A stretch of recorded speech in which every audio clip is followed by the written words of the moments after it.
सो ये हमारा quadratic colonel है गाइस, और अब हम इस कर्नल को इवेल्युएट करते हैं। ओके, और देखते हैं कि बेसिकली इसका आंसर क्या आता है। ठीक है, सो चलिए गाइस, इसको सबसे पहले हम ओपन करते हैं, तो ये कुछ ऐसा हो जाएगा। ठीक है गाइस, एक्स आई ट्रांसपोज एक्स जे का आंसर क्या आएगा? एक्स आई वन एक्स जे वन प्लस एक्स आई टू एक्स जे टू प्लस सी। ओके, और उसका स्क्वायर। नथिंग स्पेशल है, कोई बड़ी बात नहीं है, ये सब आप जानते हैं। अब गाइस हम होल स्क्वायर का फॉर्मूला ओपन करते हैं। तो we have considered this thing as a, ये पूरी की पूरी चीज़ को हमने ए मान लिया है, ये बी है, और ए प्लस बी का होल स्क्वायर। तो गाइस ए प्लस बी के होल स्क्वायर का फॉर्मूला आप सब जानते हो, A square plus B square plus 2ab। Okay, अब गाइस दोबारा से यहाँ पे एक और फार्मूला ओपन हो रहा है ए प्लस बी के होल स्क्वायर का। तो इसको अब हम ए मान लेंगे, इसको बी मान लेंगे, और ए प्लस बी के होल स्क्वायर का फॉर्मूला अब हम दोबारा से ओपन करेंगे, मतलब कि हम सिंप्लीफाई करने की कोशिश कर रहे हैं। तो गाइस इसको हमने और ओपन कर लिया, तो A square B square 2ab C square 2c into x I one x J one, okay, and 2c into x I two x J two. Okay, something like that, ये आ रहा है गाइज हमारा answer. ठीक है, अच्छा, अब इसको गाइज अब हम और सिंप्लीफाई कर लेते हैं। तो गाइज ये हमारा एक्सप्रेशन आ रहा है, x I one square x J one square x I two square x J two square. Okay, 2xi1 xj1 xi2 xj2, okay, and c square, and guys like that. अब guys हम क्या करने जा रहे हैं कि हम इसको रीअरेंज करने जा रहे हैं, यानी कि ये वाला जो आप टर्म देख रहे हो, हम इस टर्म को थोड़ा सा रीअरेंज करने जा रहे हैं। ठीक है, थोड़ी सी चालाकी दिखाने जा रहे हैं। ठीक है गाइज, लेट्स सी। तो हम यहां तक पहुंच गए थे। इस टर्म को ध्यान से देखिएगा गाइज, हम इसको अब कैसे लिखेंगे। इसको हमने कुछ ऐसे लिखा गाइज, जिसमें से ये दो टर्म्स तो बिल्कुल हमने ऐसे के ऐसे ही लिख दी हैं, एक्स आई वन का स्क्वायर एक्स जे वन का स्क्वायर एक्स आई टू का स्क्वायर एक्स जे टू का square, nothing special about that. लेकिन गाइज जो हमारा ये वाला टर्म था गाइज,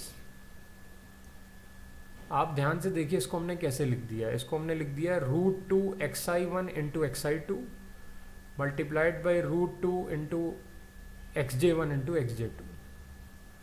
मतलब अगर आप इन दोनों को मल्टीप्लाई कराओगे तो वापस आपका ये वाला एग्जैक्ट टर्म आ जाएगा, root two is two, x I one into x I two into x J one into x J to.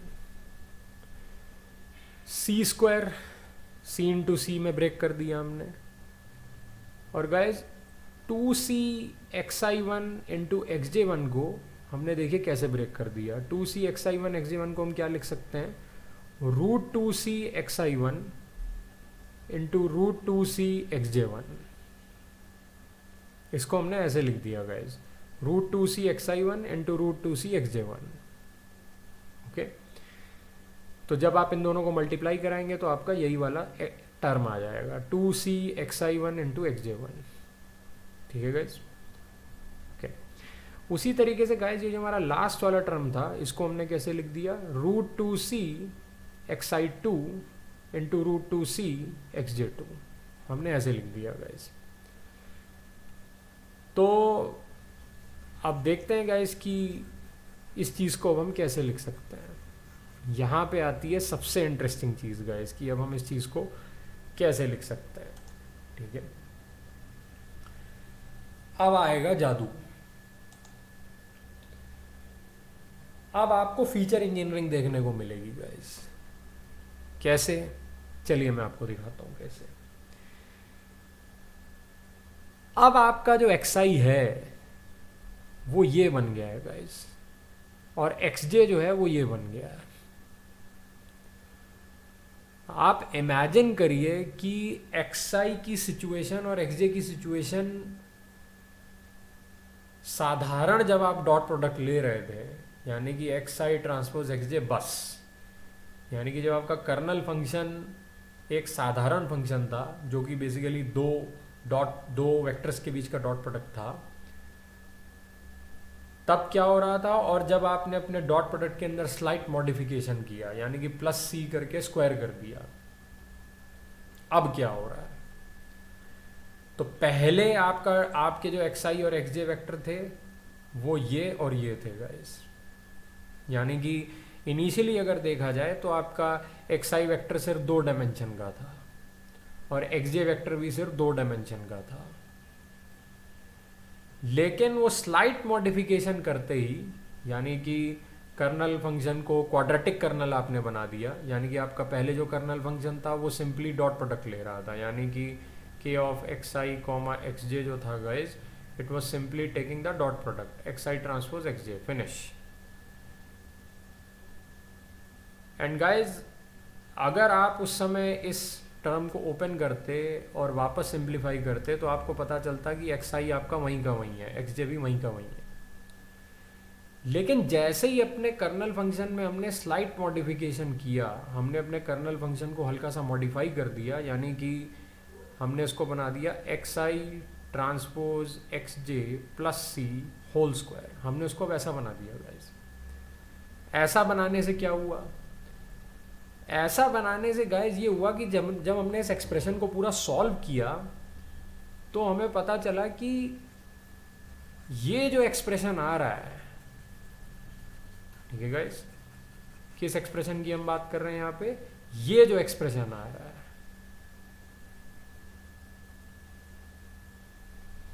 ये पूरे का पूरा एक्सप्रेशन इन दो वेक्टर्स के डॉट प्रोडक्ट का आंसर आ रहा है।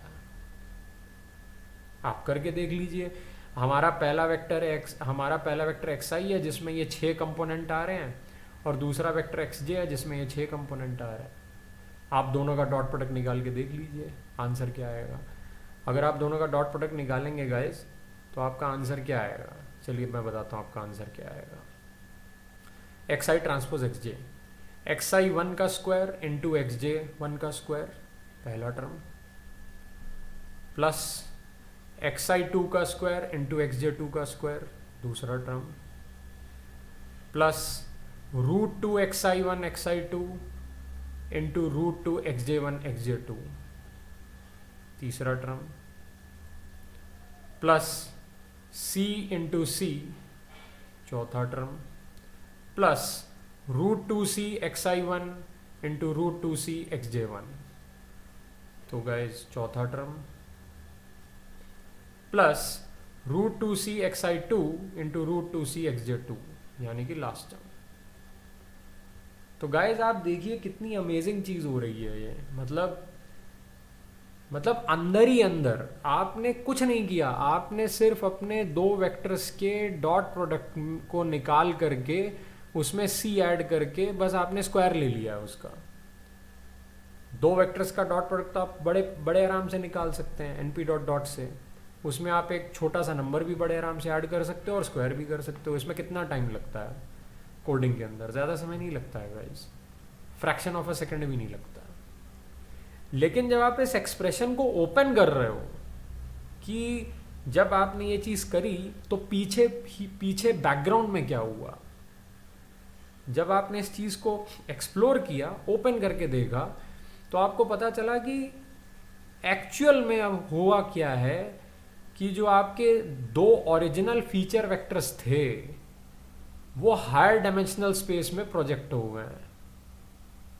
यानी कि ओरिजिनली आपके फीचर वेक्टर्स का जो डायमेंशन था वो 2 डायमेंशन था, क्योंकि दोनों वेक्टर्स के अंदर सिर्फ 2 डायमेंशन है, लेकिन वो एक 6 डायमेंशनल स्पेस में प्रोजेक्ट हो गए हैं। यानी कि आपके फीचर वेक्टर्स की डायमेंशनैलिटी इंक्रीज हो गई है, 2 से 6 डायमेंशन पे आपका एक्स आई भी चला गया और 2 से 6 डायमेंशन पे आपका एक्स जे भी चला गया।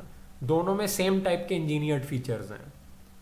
आप कमाल की बात देखिए कि जो ये हायर डायमेंशनल स्पेस में प्रोजेक्टेड वेक्टर्स हैं, इन इन वेक्टर्स के जितने भी कंपोनेंट्स हैं वो सारे के सारे इंजीनियर्ड फीचर्स हैं जो ऑटोमेटिकली इंजीनियर हुए हैं गाइस। हमने नहीं किए हैं ये इंजीनियर, ये अपने आप हो गए। हमने तो बस प्लस सी करके स्क्वायर लिया था।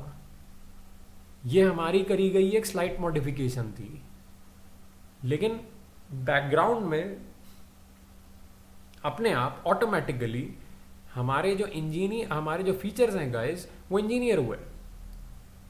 हमारे डेटा सेट के अंदर जो फीचर्स थे वो रेडियस मीन था और टेक्सचर मीन था, लेकिन कर्नल ने क्या किया, एक इंजीनियर्ड फीचर बनाया रेडियस मीन का स्क्वायर, दूसरा इंजीनियर्ड फीचर बनाया टेक्सचर मीन का स्क्वायर, तीसरा इंजीनियर्ड फीचर बनाया √2 into radius mean into texture mean, चौथा इंजीनियर्ड फीचर बनाया एक कांस्टेंट, पांचवा इंजीनियर्ड फीचर बनाया √2c into radius mean, sixth engineered feature बनाया √2c इंटू टेक्सचर मीन। और यही काम वो सारे के सारे ट्यूमर्स के फीचर वेक्टर के साथ करेगा इस डॉट प्रोडक्ट में। बस आपको कुछ नहीं करना है, डॉट प्रोडक्ट को रिप्लेस कर देना है एक मॉडिफाइड कर्नल फंक्शन से। वैसे तो हमारा डॉट प्रोडक्ट भी एक कर्नल फंक्शन है, but that is a very basic kernel function. आपको बस उस कर्नल फंक्शन को मॉडिफाई कर देना है किसी और तरीके से, ठीक है। तो इस तरीके से देखिए कितनी शानदार चीज हो रही है गाइस। मतलब आपको इन 6 फीचर्स के 6 अलग कॉलम नहीं क्रिएट करने पड़ेंगे अपने ट्रेनिंग डेटा के अंदर। तो आपकी स्पेस बची, कंप्यूटेशनल कॉम्प्लेक्सिटी घटेगी, ठीक है। कंप्यूटेशनल कॉम्प्लेक्सिटी कैसे घट जाएगी? कंप्यूटेशनल कॉम्प्लेक्सिटी घट रही है गाइस। कंप्यूटेशनल कॉम्प्लेक्सिटी ऐसे घट रही है कि अभी भी, क्योंकि ये जो पूरा एक्सप्रेशन आया है इसमें हमने पहले अपने वेक्टर्स को 6 डायमेंशंस में एक्सपैंड करके उनके बीच में डॉट प्रोडक्ट नहीं लिया। अगर आपको याद हो तो डॉट प्रोडक्ट तो अभी भी हमारा xi ट्रांसपोज xj के बीच में ही हो रहा है, यानी कि ये वाले और ये वाले वेक्टर्स के बीच में डॉट प्रोडक्ट हो रहा है।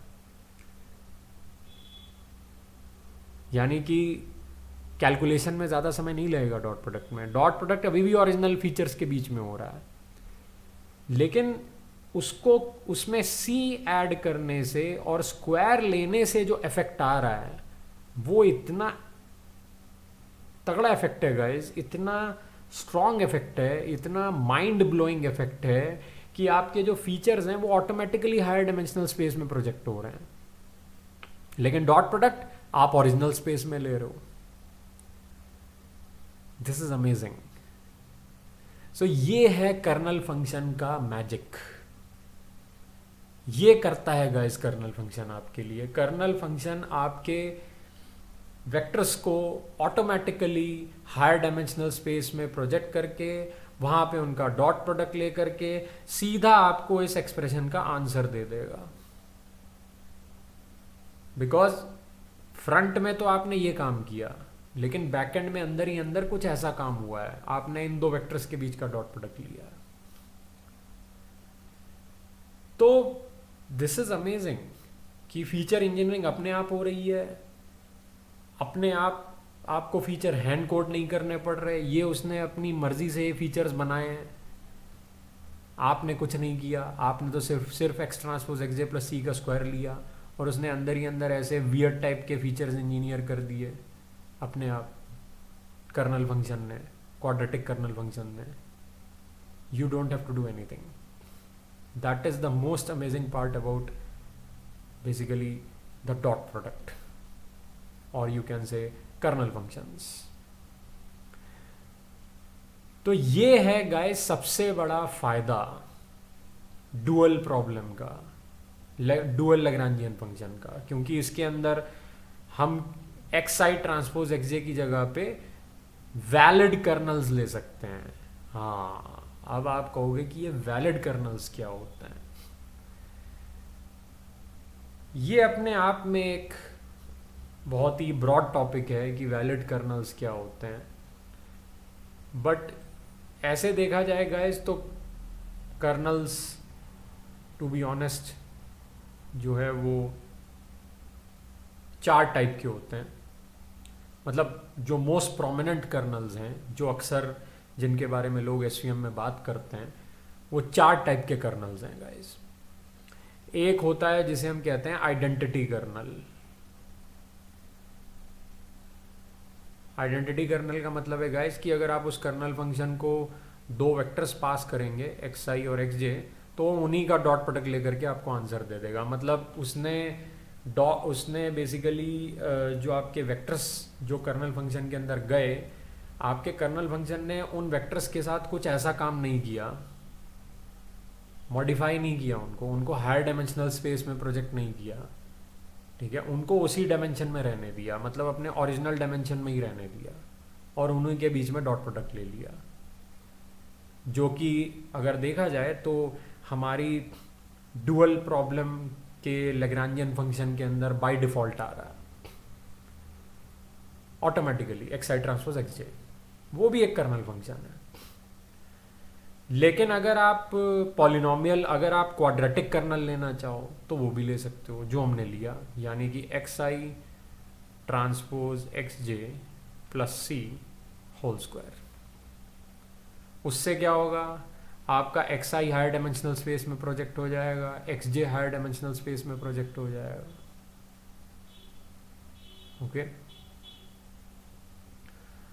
और फिर आप बेसिकली उनके बीच में डॉट प्रोडक्ट ले रहे हो और कर्नल आपको उनका डॉट प्रोडक्ट लेकर के रिटर्न करके आंसर भेज रहा है।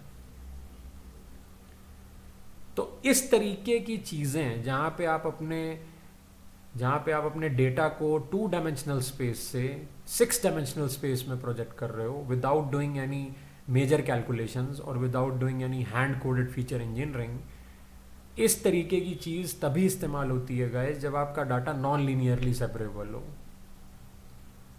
यानी कि आपको अपने फीचर वेक्टर को ओरिजिनल स्पेस से हायर डायमेंशनल स्पेस में प्रोजेक्ट करने की ज़रूरत तब महसूस होगी जब आपका डाटा नॉन लीनियरली सेपरेबल हो, यानी कि आप उसको कम डायमेंशंस में एक लीनियर डिसीजन बाउंड्री से सेपरेट नहीं कर पा रहे हो effectively.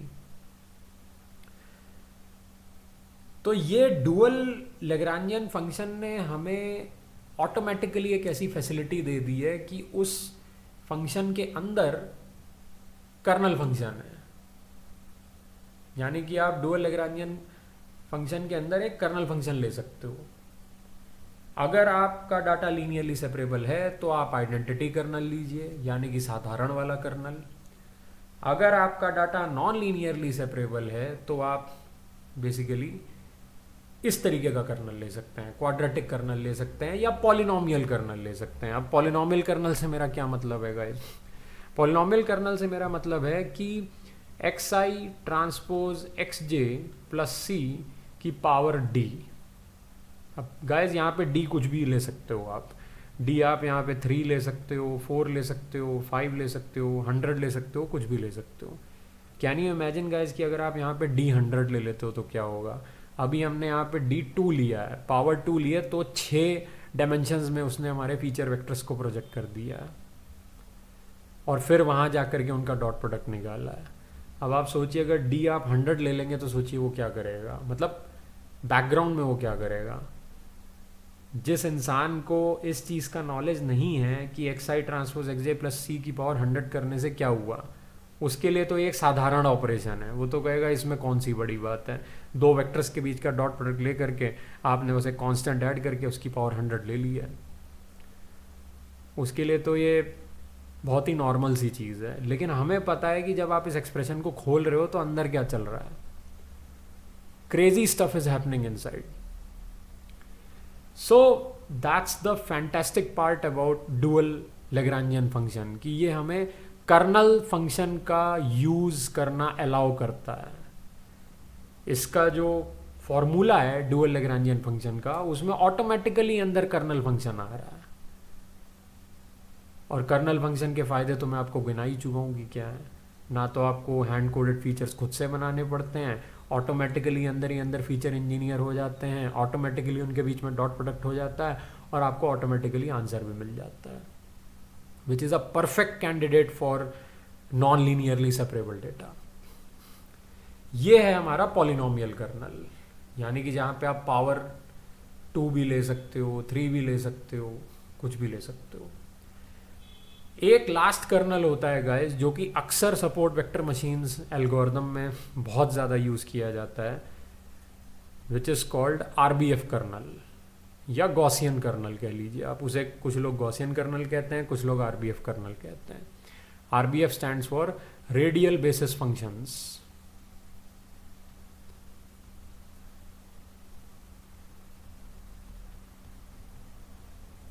Okay, radial basis function kernel. Okay, RBF एक जनरल नाम है क्योंकि बहुत सारे बेसिस फंक्शंस हो सकते हैं, उसमें से एक फंक्शन है आपका गॉसियन फंक्शन। ओके, तो रेडियल बेसिस फंक्शन कर्नल जो है गाइस वो भी एक टाइप का कर्नल है। इसमें हम क्या करते हैं गाइस, इसमें हम क्या करते हैं, K of X I comma X J, यानी कि दो वेक्टर्स का जो कर्नल फंक्शन है वो हम ऐसे डिफाइन करते हैं guys, E to the power magnitude of L2 norm of X I minus X J, ये होता है गाइस गॉसियन कर्नल। और you can say some people call it as a radial basis function kernel, RBF kernel.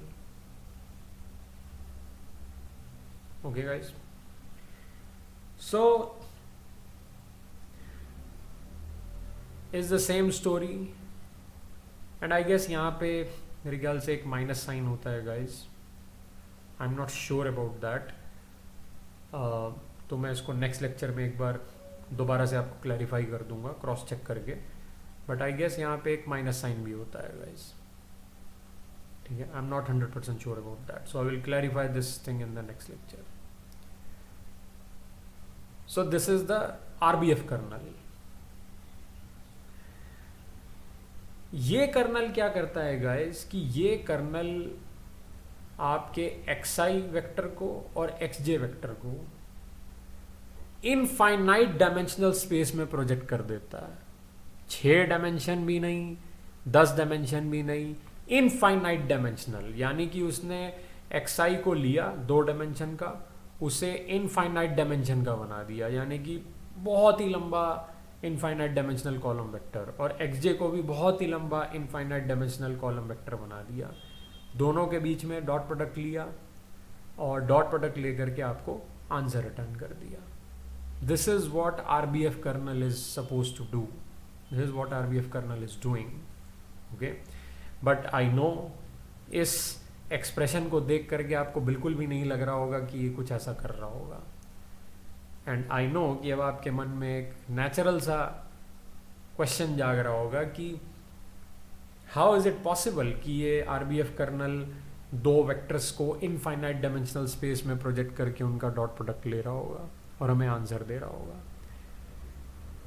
देखिए guys, इसका जो explanation है वो अभी तो हमारे जो हम चीज़ें पढ़ रहे हैं उसके स्कोप से बाहर है, और ऐसा नहीं है कि इसका प्रूफ नहीं है, इसका प्रूफ भी अवेलेबल है गाइज, लेकिन we don't need to go there, उससे कुछ फ़ायदा नहीं है जाने से, क्योंकि हम ऑलरेडी बहुत डेप्थ में हैं अभी और ज़्यादा डेप्थ में नहीं जा सकते हैं। लेकिन फिर भी अगर आप जानना चाहते हैं तो डेफिनेटली आप जो है हमें कांटेक्ट कर सकते हैं, हमारी वेबसाइट विज़िट कर सकते हैं, जिसके अंदर हमारे पास 500 आवर्स का फ्री कंटेंट है, ऑन अनलिमिटेड कंटेंट है ऑन मशीन लर्निंग, और आप वहाँ पे जा कर के अंदर कोर्स ऑडिट कर सकते हैं 15 डेज़ के लिए, और वहाँ पे जा कर के आप इस चीज़ का रीज़न जान सकते हैं कि ये जो कर्नल है आरबीएफ कर्नल, ये कैसे इस कैलकुलेशन को करने से एक्सआई वेक्टर को इनफाइनाइट डायमेंशनल स्पेस में प्रोजेक्ट कर रहा है, एक्सजे वेक्टर को इनफाइनाइट डायमेंशनल स्पेस में प्रोजेक्ट कर रहा है, और फिर दोनों का डॉट प्रोडक्ट लेकर के हमें सेंड कर रहा है, जिसका आंसर आएगा ये। I am not sure about this minus sign, so I will clarify this. So this is the scenario guys, हमारे पास ब्रॉड लेवल पे अगर देखा जाए तो सपोर्ट वेक्टर मशीन्स में जब हमारा डाटा नॉन लीनियरली सेपरेबल हो जाता है तो 3 टाइप के कर्नल्स होते हैं यूज़ करने के लिए। एक क्वाड्रेटिक कर्नल होता है जो आपके 2 डायमेंशनल, अभी हमने अपना फीचर वेक्टर 2 डायमेंशनल लिया है गाइस। आप इमेजिन करिए अगर मैंने अपना फीचर वेक्टर, अगर हमने अपने दोनों फीचर वेक्टर 10 डायमेंशनल लिए होते तो सोचिए फिर हमारे ये 2 फीचर वेक्टर कितने बड़े आते हैं। अभी तो ये 2 डायमेंशनल है तो 2 से 6 बनाया है इसने। अब अगर यही ओरिजिनल फीचर वेक्टर्स हमारे 10 डायमेंशनल होते तो 10 से कहाँ लेके जाता है ये, it would have been huge. तो एक तो हम क्वाड्रेटिक कर्नल का इस्तेमाल करते हैं, एक पॉलिनोमियल कर्नल का इस्तेमाल करते हैं और एक आरबीएफ कर्नल का इस्तेमाल करते हैं। कहाँ पे इस्तेमाल करते हैं गाइस? हमारा जो डुअल लैग्रांजियन फंक्शन है वहाँ पे इस चीज़ की जगह, क्योंकि ये भी एक कर्नल फंक्शन है एक्स आई कॉमा एक्स जे, यहाँ पे आप अपना कोई दूसरा कर्नल डाल दीजिए। मतलब आपका जो डुअल फंक्शन हो जाएगा वो बाकी सब कुछ सेम रहेगा, लेकिन यहाँ पे आपका डुअल फंक्शन हो जाएगा एक्स आई ट्रांसपोज एक्स जे प्लस सी का होल स्क्वायर। यानी कि आपने एक्स आई ट्रांसपोज एक्स जे की जगह पे ये कर दिया, क्वाड्रेटिक कर्नल कर दिया, अपने कर्नल फंक्शन को चेंज कर दिया। अगर आपका algorithm non linearly separable data से डील कर रहा है, then this trick, which is also called the kernel trick, is definitely going to help in training your algorithm to properly classify non-linearly separable data. अब आप वहां पे x आई transpose x जे plus सी square की जगह पे आप कोई पॉलिनोमियल कर्नल भी लेके आ सकते हैं, या फिर आप वहां पे आरबीएफ कर्नल भी लेके आ सकते हैं। अगर आपका डाटा लीनियरली सेपरेबल है then you don't need to worry about anything, you can simply leave it as X I transpose x J, कोई दिक्कत वाली बात नहीं है। तो ये एक बहुत बड़ा एडवांटेज था डुअल फंक्शन का, डुअल लैग्रांजियन फंक्शन का, and in total dual optimisation problem का, कि नेचुरली हमारे इस फंक्शन के अंदर कर्नल फंक्शन अपीयर हो रहा है। और अब हमें जा करके ये पता चला है कि इस कर्नल फंक्शन को अगर हम हल्का सा मॉडिफाई कर दें तो हम बहुत सारे बेनिफिट्स उठा सकते हैं in terms of fast calculations of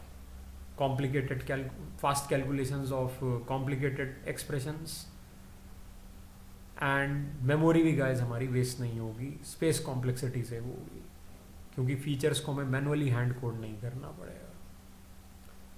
colonel function will automatically do feature engineering for us. तो ये है हिसाब किताब गाइस कर्नल का, और इसी को हम बोलते हैं कर्नल ट्रिक। यानी कि जो हम अपने डुअल फंक्शन में कर्नल फंक्शन को रिप्लेस कर पाते हैं with different types of kernel functions, that is what we call a kernel trick in SVM. So finally, I really want to basically give you a concise definition of kernel trick. तो guys, kernel trick एक पूरा process होता है जहां पे हम एक hyper plane create करते हैं in higher dimensional space, where you can classify non-linearly separable data easily without doing any complex calculation. और guys वही हो रहा है, हमें कोई complex calculation नहीं करनी पड़ रही। हमने इसको जब ओपन करके देखा तो हमें पता चला कि अंदर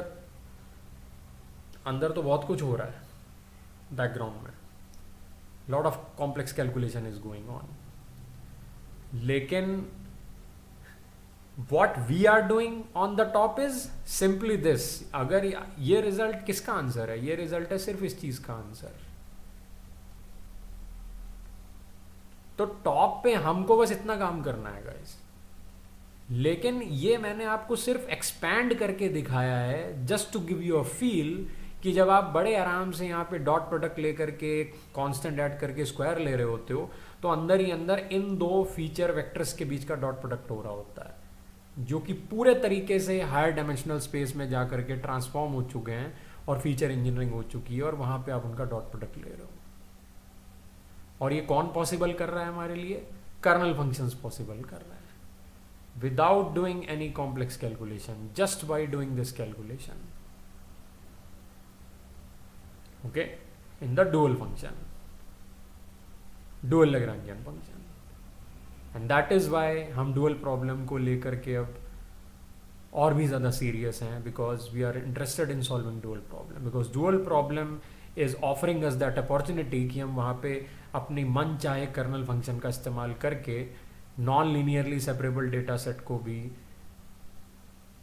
हायर डायमेंशंस में जा करके एक लीनियर सेपरेटिंग हाइपरप्लेन द्वारा क्लासीफाई कर सकते हैं इफेक्टिवली। ओके, तो गाइज ये है basically kernel trick. There we have tried to give you a concise definition of what kernel trick is all about in SVM.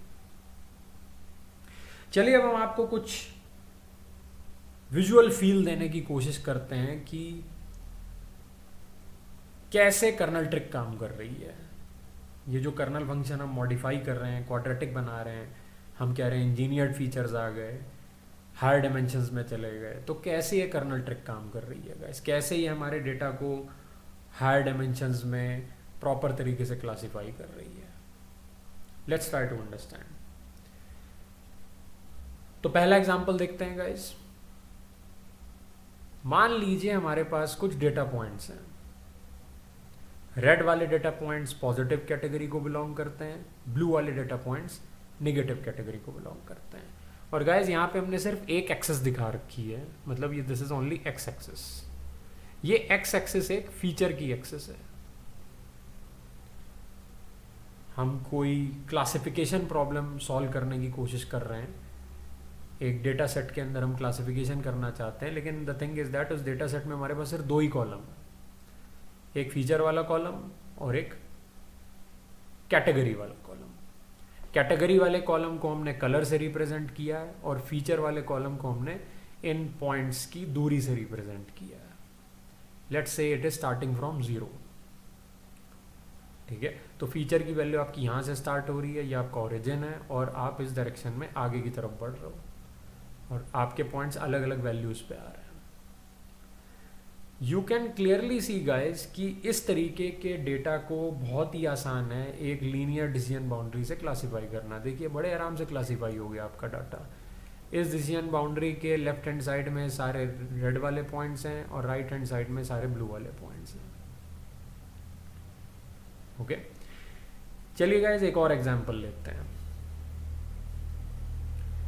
इस बार जो गाइज आपका डाटा आया वो कुछ इस टाइप का था, वो लीनियरली सेपरेबल नहीं था गाइज। अब आप यहाँ पे कहीं पे भी अगर डिसीजन बाउंड्री बनाते हैं एक जगह पे, तो ये तो पक्का है कि मिस क्लासिफिकेशन होगा, क्योंकि जो पॉइंट्स हैं वो आपस में मिले हुए हैं गाइज। पहले क्या सिनेरियो था, सारे रेड पॉइंट्स एक साइड थे, सारे ब्लू पॉइंट्स एक साइड थे। अब रेड है, फिर ब्लू है, फिर रेड है, सब आपस में मिले हुए हैं गाइज। तो ऐसा कुछ सीन है गाइज। अब आप यहाँ पे एक लीनियर डिसीजन बाउंड्री नहीं बना सकते वन डायमेंशन में। मतलब अगर हम सिर्फ एक्स एक्सिस की बात करें तो आप वन डायमेंशन में एक लीनियर डिसीजन बाउंड्री नहीं क्रिएट कर सकते। लीनियर मतलब एक लाइन, जैसे हम पहले स्केच कर पा रहे थे फर्स्ट वाले केस में। तो गाइज अब सॉल्यूशन क्या है? सॉल्यूशन ये है कि हम एक काम करते हैं, यही पॉइंट्स हैं हमारे, ये हमारी एक्स एक्सिस थी, ये फीचर था हमारे पास, हमारा एक फीचर था, यानी कि हमारे डेटा सेट में सिर्फ दो कॉलम थे, एक फीचर वाला कॉलम था और एक क्लास लेवल वाला कॉलम था। हमने क्या किया गाइस कि हमने फीचर इंजीनियरिंग करके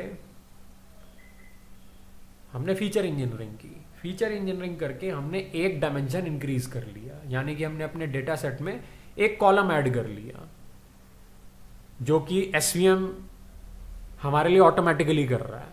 एसवीएम में हमें कॉलम ऐड करने की ज़रूरत नहीं है। एसवीएम इस तरीके की एक और एक्सेस एक और इंजीनियर्ड फीचर, जैसा कि गाइस देख सकते हैं कि अगर हमारा फीचर एक्स एक्सिस पे जो है वो रेडियस मीन है, तो वाई एक्सिस पे जो इंजीनियर्ड फीचर है वो रेडियस मीन का स्क्वायर है।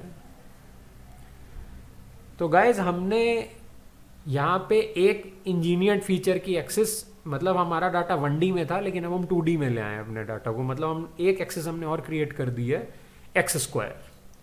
एक कॉलम हमने अपने डेटा सेट में और ऐड कर दिया है एक्स स्क्वायर का कॉलम। यानी कि अगर रेडियस मीन का कॉलम इनिशियली था हमारे डेटा सेट में, तो उस डेटा सेट में हमने एक कॉलम सिंथेटिकली आर्टिफिशियल एक कॉलम क्रिएट किया है रेडियस मीन का स्क्वायर। एक इंजीनियर्ड फीचर का कॉलम हमने एक्स्ट्रा ऐड कर दिया, एक एक्सिस हमारी बढ़ा दी हमने। 1D में हमारा डाटा था, अब 2D में हो गया। तो गाइस जब आपका डाटा 2D में हुआ तो आपको अच्छे से पता है कि ये अगर आपका फीचर x है और अगर आपका y एक्सिस पे एक्स स्क्वायर है, तो आपका डाटा कैसा प्लॉट होके कैसा बनेगा गाइस? आपका डाटा प्लॉट होके अब ऐसा हो जाएगा गाइस, पैराबोलिक शेप का बनेगा, क्योंकि ये तो पैराबोला का फॉर्मूला होता है। ठीक है। एंड गाइस अब आप जादू देखिए कि अब आप वो काम कर सकते हो कि अब आप एक लीनियर डिसीजन बाउंड्री बना सकते हो जो आपके डेटा पॉइंट्स को बिल्कुल परफेक्टली डिवाइड कर रही है 2D में। 1D में नहीं कर पा रही थी, जब आपने एक एक्स्ट्रा कॉलम ऐड किया तो 2D में कर पा रही है। और यहाँ पे आप क्लियरली देख सकते हो कि लाइन के ऊपर जितने भी पॉइंट्स हैं वो रेड कैटेगरी वाले पॉइंट्स हैं, और लाइन के नीचे जितने भी पॉइंट्स हैं वो ब्लू कैटेगरी वाले पॉइंट्स हैं। तो इसका मतलब आपकी लाइन बिल्कुल इफेक्टिवली पॉइंट्स को सेपरेट कर पा रही है। रेड वाले पॉइंट्स लाइन के एक साइड है, ब्लू वाले पॉइंट्स लाइन के दूसरी साइड है। यही काम आप क्या 1 डायमेंशन में कर पा रहे थे, लोअर डायमेंशन में कर पा रहे थे, अपने फीचर वेक्टर के ओरिजिनल डायमेंशंस में कर पा रहे थे? नहीं कर पा रहे थे। जब आपके पास एक सिंगल एक्सिस थी तो ये काम आप एक लाइन नहीं बना पा रहे थे, एक लीनियर डिसीजन बाउंड्री से अपने डेटा पॉइंट्स को इफेक्टिवली क्लासीफाई नहीं कर पा रहे थे। लेकिन जब आपने डायमेंशनैलिटी इंक्रीज करी, यानी कि डायमेंशंस आपने इंक्रीज कर दिए, यानी कि एक नया डायमेंशन आपने ऐड कर दिया, यानी कि आपने अपने डेटा को हायर डायमेंशनल स्पेस में प्रोजेक्ट कर दिया। 1 डायमेंशन में आपका डाटा था, हायर डायमेंशनल स्पेस में ले गए आप अपने डाटा को, 2 डायमेंशनल स्पेस में ले गए आप। अगर 2D में आपका डाटा होता तो 2 से 3D में 4D में ले जाते आप। ठीक है। तो यहाँ पे आप अपने डाटा को 1 डायमेंशनल स्पेस से 2 डायमेंशनल स्पेस में ले गए, हायर डायमेंशनल स्पेस में ले गए। कैसे? फीचर इंजीनियरिंग करके, यानी कि आपने नकली फीचर्स क्रिएट किए। रेडियस मीन के स्क्वायर नाम का आपने एक और कॉलम क्रिएट कर दिया। अब गाइस जब आप ऐसी स्थिति में अपने डेटा को प्रोजेक्ट करेंगे तो यहाँ पे देखिए एक पैराबोला बन रहा है, और आप बड़े आराम से एक लीनियर डिसीजन बाउंड्री की हेल्प से अपने डेटा को क्लासीफाई कर पा रहे हो, जो कि 1D में पॉसिबल नहीं था। तो गाइज इसीलिए हम फीचर इंजीनियरिंग कर रहे हैं कि अगर आपका डाटा नॉन लीनियरली सेपरेबल है तो इस तरीके की टेक्निक बहुत काम आती है। ओके, चलिए हम आपको एक और एग्जांपल दिखाते हैं, और ऐसा एग्जांपल आप ऑलरेडी देख चुके हो। ये हमारा डाटा है गाइज, आप देख सकते हैं कि ये भी डाटा हमारा 2D में है, यानी कि ये एक ऐसे सिनेरियो का डाटा है, ये एक ऐसे डेटा सेट का डाटा है जहाँ पे हमारे डेटा सेट में ऑलरेडी अवेलेबल 2 कॉलम्स हैं। यानी कि एक कॉलम है ट्यूमर का रेडियस मीन, एक कॉलम है ट्यूमर का टेक्सचर मीन। पहले से अवेलेबल है वो डाटा हमारे पास, 2 कॉलम्स हमारे डेटा सेट में पहले से अवेलेबल हैं। लेकिन जब हमने उनका डाटा प्लॉट किया बेनाइन और मैलिग्नेंट ट्यूमर्स का, तो वो डाटा ऐसे मिक्स आ रहा है। अब गाइज इस डाटा को आप 2D में एक लीनियर डिसीजन बाउंड्री से क्लासीफाई नहीं कर सकते। मतलब कैसे करोगे? अगर आप यहाँ लाइन खींचोगे तो ये देखिए लाइन के इधर लाल भी आ रहे हैं, नीले भी आ रहे हैं, लाइन के नीचे भी लाल आ रहे हैं, नीले भी आ रहे हैं, जबकि लाइन के ऊपर सारे रेड होने चाहिए, लाइन के नीचे सारे ब्लू होने चाहिए, लेकिन ऐसा नहीं हो रहा है। ठीक है, तो इसका मतलब आप एक लीनियर डिसीजन बाउंड्री से ये चीज़ अचीव नहीं कर पा रहे हो। You are not able to achieve proper effective classification using linear decision boundary in the 2D space। 2 dimensional space में आप एक लीनियर डिसीजन बाउंड्री से इफेक्टिव क्लासिफिकेशन नहीं कर पा रहे हो इस डाटा का। लेकिन गाइज अगर मान लीजिए कि हमने एक नया फीचर इंजीनियर किया, नकली का एक नया फीचर हमने इंजीनियर किया, यानी कि हमने अपने डेटा को 2 डायमेंशन से 3 डायमेंशन स्पेस में प्रोजेक्ट कर दिया, यानी कि अब हम 2D से 3D में आ गए। ठीक है, तो ये आपकी एक्स एक्सिस थी, ये आपका रेडियस मीन था, ये टेक्सचर मीन था, एंड लेट्स से आपने एक नया फीचर इंजीनियर किया, radius mean into texture mean, something like that. मतलब एक नया फेक कॉलम, एक नकली फीचर का कॉलम आपने ऐड किया, और वो नकली फीचर का जो कॉलम है वो आपके radius mean into texture means को मल्टीप्लाई करके आ रहा है सारे ट्यूमर्स के लिए। So you have created a new column in your data, that is the engineered feature in your data. इससे क्या हुआ, इससे ये हुआ गाइस कि अब आपका जो स्पेस था वो 2 डायमेंशनल स्पेस से 3 डायमेंशनल स्पेस में आ गया, और आपका जो डाटा था वो अब दिखने में कुछ ऐसा हो गया गाइस। कैसा हो गया? ऐसा हो गया गाइस। और आप यहाँ पे क्लियरली देख सकते हैं कि जो मैलिग्नेंट ट्यूमर्स का डेटा है, जो रेड कैटेगरी का डेटा है, वो हवा में थोड़ी सी ऊपर है, और जो बिनाइन ट्यूमर्स का डाटा है वो हवा में थोड़ी सी नीचे है गाइस। और अब इन दोनों के बीच में से आप बहुत ही आराम से एक लीनियर सेपरेटिंग प्लेन पास करा सकते हो, यानी कि एक लीनियर डिसीजन बाउंड्री इन दोनों कैटेगरी के पॉइंट्स को प्रॉपरली इफेक्टिवली क्लासिफाई कर सकती है, जो 2D में पॉसिबल नहीं था। ठीक है, लेकिन मैं फिर से रिपीट कर दूं, अगर आप इसी लीनियर डिसीजन बाउंड्री को वापस 2D में प्रोजेक्ट करेंगे तो ये एक लाइन नजर नहीं आएगी, ये एक क्वाड्रेटिक डिसीजन बाउंड्री नजर आएगी। यानी कि अगर आप इसी चीज को एग्जैक्टली ये अब 3D में ऐसा दिख रहा है, इसी को एग्जैक्टली अगर आप वापस 2D में ले जाओगे तो ये प्लेन एक लाइन की तरह नजर नहीं आएगा, ये प्लेन एक क्वाड्रेटिक डिसीजन बाउंड्री की फॉर्म में नजर आएगा। Okay, it will be something like this. मैं सिर्फ एक एग्जांपल ले रहा हूं, it will be something like this.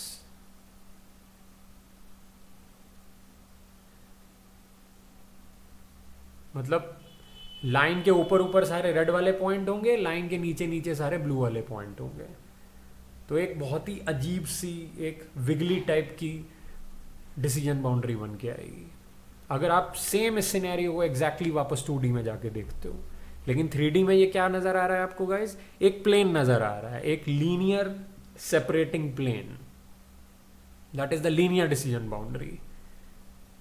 Okay, that's the magical part about kernels guys. Kernel भी यही कर रहा है हमारे लिए। ऑटोमेटिकली हमारा जो फीचर था, जो फीचर वेक्टर था जिसमें सिर्फ 2 चीज़ें थी, x y, x and y, उसको उसने बना दिया x y x y. X ये हो गया, वाई ये हो गया, एक्स वाई ये हो गया। हर पॉइंट को 2D से 3D में लेके चला गया वो, जहां पे क्लासिफिकेशन करना आसान हो जाए। और मजे की बात क्या है कि ये काम हमें मैन्युअली नहीं करना पड़ रहा, हमें तो स्लाइट मॉडिफिकेशन करनी पड़ रही है, +c का होल स्क्वायर। एंड बैकग्राउंड में कर्नल हमारे लिए ऑटोमेटिकली उसको जिस तरीके के फीचर इंजीनियर करने चाहिए वो कर रहा है, हमसे बिना पूछे। Automatically it is doing the job for us. Higher dimensional space में लेके जा रहा है डेटा को, ताकि वहां पे क्लासिफिकेशन करना आसान हो जाए। okay. तो चलिए गाइज, ये एक और एग्जाम्पल था आपके विजुअलाइजेशन के लिए। अब हम एक लास्ट एग्जाम्पल लेते हैं, और उससे पहले हम यहाँ पे कुछ चीज़ें हैं गाइज जो आपको बताना चाहते हैं। और वो चीज़ें ये हैं कि जब भी आपके सामने नॉन लीनियरली सेपरेबल डेटा आएगा गाइज, तो उस समय आपको एसवीएम के साथ 2 स्टेप अप्लाई करने पड़ेंगे।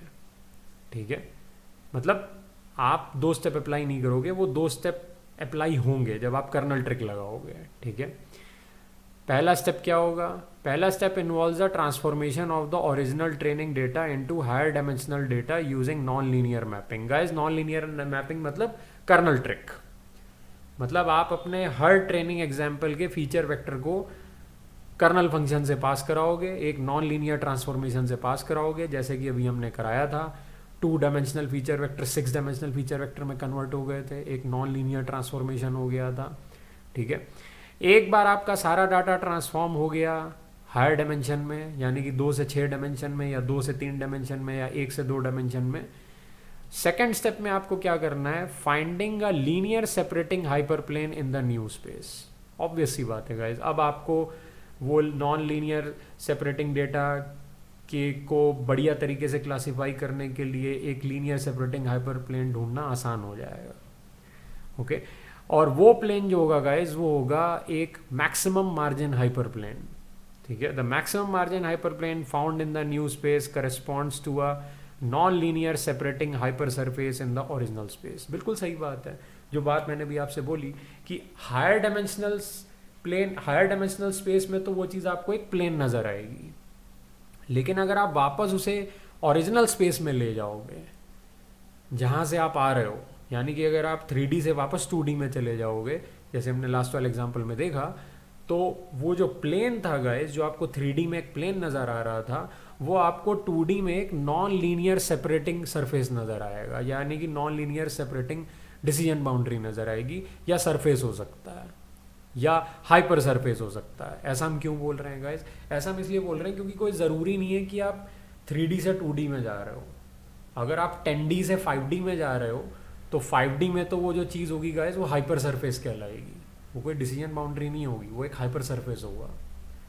ठीक है, 2D में वो एक डिसीजन बाउंड्री होगी, एक लाइन होगी, एक नॉन लीनियर लाइन, सॉरी मैं क्या बोल रहा हूँ, नॉन लीनियर लाइन, एक नॉन लीनियर बाउंड्री होगी। लाइन का तो मतलब ही लीनियर होता है। ठीक है, एक नॉन लीनियर बाउंड्री होगी गाइस। ठीक है, एक non linear separating boundary in 2D space, जो कि 3D में एक प्लेन नजर आएगी, मैक्सिमम मार्जिन प्लेन। और उसी तरीके से अगर आप 10D में हो, 10 डायमेंशंस में, तो वहां पे अगर आपको एक, और आपका जो ओरिजिनल डेटा था वो 5D या 4D में था और आपने उसे हायर डायमेंशंस में प्रोजेक्ट कर दिया, यानी कि 4D 5D से 10 डायमेंशंस में प्रोजेक्ट कर दिया, और वहाँ पे आपको एक बहुत ही बढ़िया लीनियरली सेपरेटिंग हाइपर प्लेन मिल रहा है। और जब आप वापस अपने डेटा को वापस 4D या 5D में लेके जाओगे, यानी कि ओरिजिनल स्पेस में लेके जाओगे, जहाँ से आप अपने डेटा को, जहाँ पे आपका डाटा था 4D या 5D में, तो जो 10 डायमेंशनल स्पेस में आपका non linear separating hyper surface था गाइस, वो आपको एक 10 डायमेंशनल स्पेस में आपका एक लीनियर सेपरेटिंग हाइपर सरफेस था, नॉन लीनियर नहीं, लीनियर सेपरेटिंग हाइपर सरफेस था। वो 4D या 5D में आपको एक non linear separating hyper surface की तरह नजर आएगा। यानी कि जब आप अपने डेटा को ओरिजिनल डायमेंशन से हायर डायमेंशंस में प्रोजेक्ट करके क्लासिफिकेशन प्लेन निकालोगे तो वो एक maximum margin linear hyper plane आएगा। उसी चीज़ को एग्जैक्टली अगर आप वापस अपने डेटा के ओरिजिनल डायमेंशन में ले जाओगे जहाँ से आपने प्रोजेक्शन किया है, तो वो चीज़ अब आपकी वापस एक non linear separating hyper surface या non linear separating decision boundary बन जाएगी गाइस। ओके, तो ये वही चीज़ है जो अभी हमने करी है, बस इस चीज़ को हमने यहाँ पे लिख के आपको बता दिया है। ठीक है, कि कर्नल ट्रिक लगाइए, डेटा को हायर डायमेंशंस में ले जाइए, हायर डायमेंशंस में ले जाने के बाद वहाँ पे एक non linear separating hyper surface निकालिए, और वो आपके डेटा को बहुत ही बढ़िया तरीके से इफेक्टिवली क्लासीफाई कर रहा होगा और मैक्सिमम मार्जिन होगा। ओके, नाउ इसी इंट्यूशन को अब हम आपको कुछ 3D विजुअलाइजेशंस के थ्रू दिखाना चाहते हैं। जैसे कि ये, तो गाइस ये वही चीज़ है जो भी मैं आपसे कह रहा था कि 2D में आपका डाटा ऐसा नज़र आएगा, लेकिन 3D में जब आप देखोगे तो आपके कुछ पॉइंट्स हवा में ज़्यादा ऊपर होंगे और कुछ पॉइंट्स हवा में नीचे होंगे, और उनको एक maximum margin hyper plane classify कर रहा होगा जो आप एसवीएम में निकालोगे। लेकिन अगर आप वापस इसको ओरिजिनल डायमेंशन में लेके जाओगे तो ये प्लेन आपको एक non linear separating decision boundary की तरह नज़र आएगा, 3D से 2D में, या फिर हायर डायमेंशन से लोअर डायमेंशन में। ठीक है, सो एक तो ये एग्जांपल है गाइस। दूसरा एग्जांपल क्या है? दूसरा एग्जांपल ये है गाइस, अगर आप अपने इस डेटा को 2D में देखेंगे तो आपको पता चलेगा कि आप इन दो सेट ऑफ डेटा पॉइंट्स के बीच में से एक लीनियर सेपरेटिंग डिसीजन बाउंड्री पास नहीं करवा सकते हैं। लेकिन गाइस अब आप देखिए, हमने अपने डेटा को जैसे ही 3D में प्रोजेक्ट किया तो इन दोनों सेट ऑफ पॉइंट्स के बीच में से एक प्लेन पास हो रहा है, जो कि एक मैक्सिमम मार्जिन डिसीजन प्लेन होगा। ओके, उसी तरीके से एक एग्जांपल ये है गाइस, जब आप अपने इस डेटा को 2D में प्रोजेक्ट करेंगे तो आपका डाटा जो है वो बिल्कुल भी लीनियरली सेपरेबल नहीं नज़र आएगा, यानी कि नॉन लीनियरली सेपरेबल होगा वो डाटा। लेकिन आपने जैसे ही अपने डेटा को हायर डायमेंशन में ले गए, आप 3D में ले गए, तो 3D में अब आप देखिए कि यहाँ पे एक लीनियर सेपरेटिंग हाइपरप्लेन बन रहा है गाइस। ओके, एक लीनियरली सेपरेटिंग हाइपरप्लेन बन रहा है। तो ये करती है गाइस हमारे लिए फीचर इंजीनियरिंग। हम नए वेरिएबल्स क्रिएट कर रहे हैं, नए फीचर्स क्रिएट कर रहे हैं, जिसकी वजह से हमारे डेटा के डायमेंशंस इंक्रीज हो रहे हैं, जिसकी वजह से उन हायर डायमेंशंस में हमें डेटा को क्लासिफाई करने में प्रॉब्लम नहीं आ रही है through some linearly separating hyperplane, जो कि मैक्सिमम मार्जिन होगा। Okay, so that is the overall concept behind kernel trick feature engineering। क्यों हम डुअल प्रॉब्लम को सॉल्व करना चाहते हैं? क्योंकि डुअल प्रॉब्लम नेचुरली हमें कर्नल फंक्शन प्रोवाइड करवाती है, जिसकी वजह से हमें बहुत सारी एडवांटेजेस मिल जाती हैं।